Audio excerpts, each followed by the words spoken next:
The People's Countryside Environmental Debate Podcast. The People's Countryside Environmental Debate Podcast. The People's Countryside Environmental Debate Podcast. The People's Countryside Environmental Debate Podcast.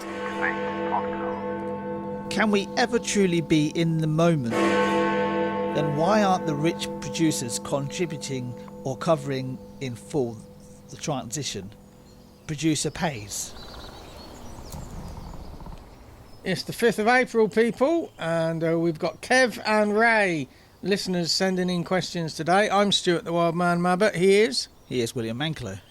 And we're the co-hosts of the People's Countryside Environmental Debate Podcast. You, the listeners, send in questions for us to conversate around. We don't see the questions before we press record. And Kev is from St George's in Bermuda, and Ray is from New Milnes in Scotland. Regular listeners who send in regular questions. No, we don't prepare for these questions, as we've said many times, Stuart, on this podcast. But we do, in a way, prepare for these questions because we've got well over 600 episodes in our back catalogue, and just often a lot of those episodes are discussing questions that have been set, like the ones today. Now, I've not looked at either question, and neither has Stuart, but there are those running themes. Do you remember those 6 themes last, Stuart? No, I don't.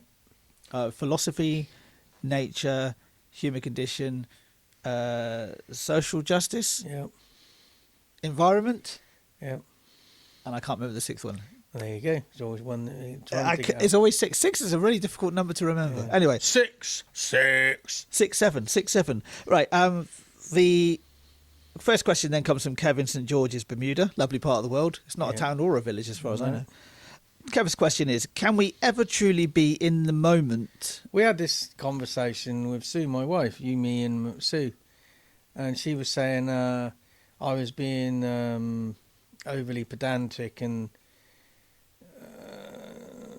nuanced because I was saying we can never be in the moment because when we hear something, it has to be processed. So say if something drops on the floor, our brain has to process that. So it takes a millisecond, but we always in catch up very slowly. So I don't think we can ever be in the true moment, but we can be pretty damn close to it.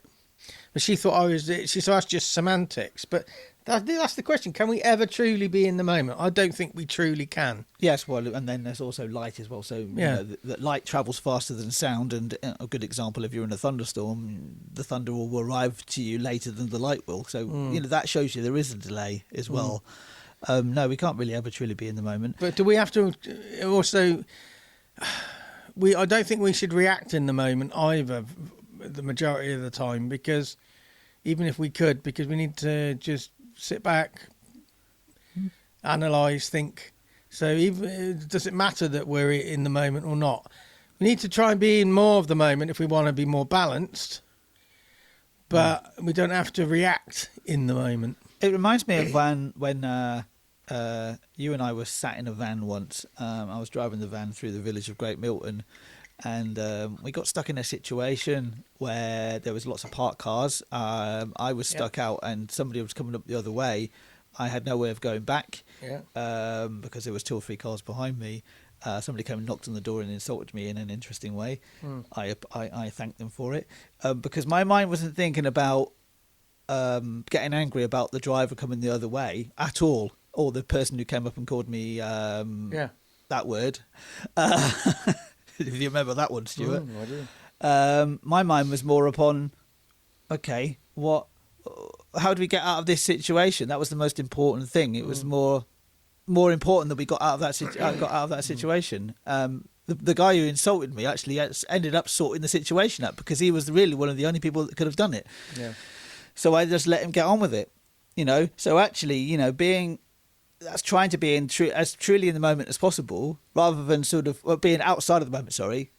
As possible, and not getting involved with the histrionics. Because I could have easily have bitten on his insult, and that situation would have escalated. Yeah, and that's a good thing in environmental protesting. A good philosophy to have, you know, to be in the moment, but don't necessarily react in the moment. Yeah. Because you want to look at the overall situation. I've been reading the book about the Peterloo Massacre recently, It's well worth reading if you're interested in that sort of part of history. It was, you could say, a political rally for reform in Parliament in the early 19th century, which happened in the city of Manchester. And I think if somebody, of the magistrates or the people that were in charge of both the yeomanry and the hussars that day, might have actually just taken a step back just for 5 seconds and thought, actually, we can deal with this a bit better, then over 650 people would not have been injured and about 12 people wouldn't have probably been killed. So yeah, it's good to take a step back and assess the situation, even if it's for 5 seconds. 5 seconds can make a lot of difference in how you decide how. I remember somebody forward. was telling me about they worked in mountain rescue, and they could see this big scene in front of them, big snow scene, and they could see these trapped people on the mountainside, and they could see another convoy of people potentially heading towards these trapped people, getting themselves trapped as well. And the lead mountain rescue guy stopped and said to the other mountain rescue people, what do you see and how do you interpret that scene? And it transpired that the group that was heading towards the trap group were another group of mountain rescue people, Right? Yeah. not another group of stupid civilians who are getting themselves in a ridiculous situation. So, you know, their support then had to be for that other group of mountain rescue people. Anyway, so it's just question. Ask the people next to you. How would you interpret what you see in front of you now? Yes. Okay, so the next question. Ray from New Milnes in Scotland. Away you go, big boy. Ray's question then. If the transition to net zero is unaffordable for the consumer or individual to pay for, which leads to targets and deadlines being dropped, not to mention the division it causes, then why aren't the rich producers contributing or covering in full the transition? Producer pays. Yeah, interesting one. Because Donald Trump is saying, "Oh, well, the UK are making bad decisions because we're sitting on all this oil in the North Sea, and then our economy's going downhill because we're not utilising it, and we're relying on other people." But once we've used that, some people say we're going to be dead anyway because of all the pollution. So you have to make the decision because it's the right thing to do, not because it's the financial thing to do. Ray does raise some good points. The net zero needs to be affordable to the consumer. Otherwise, it does fall down. And so it needs to be subsidised. The people at the top who are making big money have these alternatives already lined up. They need to be allowing us to be able to do it affordably, because there's too much, it's been said many times, there's too much emphasis being put on our leaders saying to us, we have to make a difference in our own lives. It's down to us to save the planet. Well, it's actually down to the systems. So the system needs to make it affordable, I agree.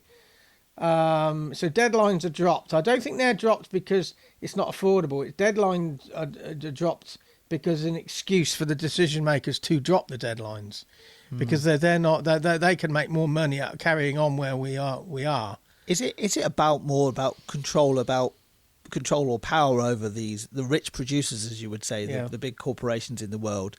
Yeah. How much power do the rich corporations have? A lot, over the government? Because I just recall there's a slightly bizarre meet up with Donald Trump and the head of the oil companies, a lot of heads of the different oil companies, and it was almost like it was them talking about the situation, in Venezuela, for example, and they're trying to get them to invest money into Venezuela, as I understand it.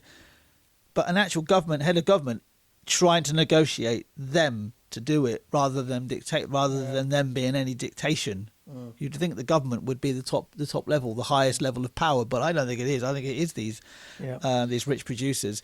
So they say, oh, well, it's all been dropped because the consumer can't afford to pay it. It's been dropped because the people with the true power aren't willing to support us to make that change. because they're making the money out of the Yeah. oil. And it says not to mention the division it causes. Divide and conquer. They want to divide us. Yeah, that's always the way, isn't it? Then, because the last sentence there is, or the last question here is, then why aren't the rich producers contributing or covering in for the transition? Because they don't really want to make the change. They don't want to, and there's nobody forcing them to do it. Yeah. You know, they have the power, they have the legal power, especially. They've got the money. They can get themselves out of pretty much anything. Yeah. So I think that was a nice rounded question. I don't have anything else to add. A lot of that question, Ray, has been asked in many times in many different ways in past questions, and it'll probably be asked in many different ways going forward. But hopefully, listening back to our archive of work, there's a consistency in our initial findings. Yes. Next episode, we've got a question from Samantha in Cumbria and Scott England? in Arisaig, Scotland. Another fellow Scot there, Ray. Yeah, Arisaig. I think there used to be a train line there, or there might still be.